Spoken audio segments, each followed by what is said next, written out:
For many inmates that end up in the Toledo Correctional Institution, the walls of the prison are the last home they will ever know, and freedom is only a memory. If you're not feeling well, you can decide not to go to work today. You can go enjoy walking in the park. All that's taken away. And prison employees become responsible for prisoner safety in a place where mental illness is common.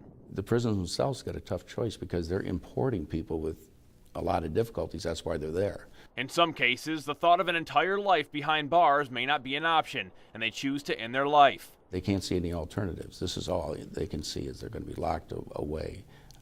How do they end that pain? 1 in 4 people are said to suffer from some form of depression, but what happens when someone is locked away? It's 6 times more likely to commit suicide.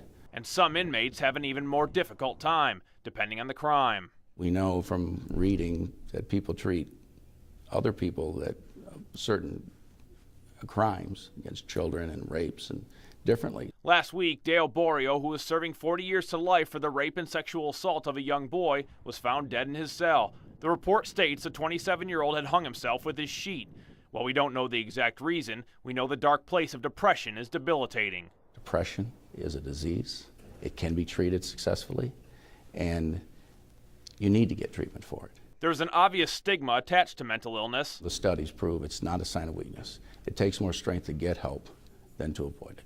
But to seek out help, whether a prison inmate or not, can only benefit your mental well-being.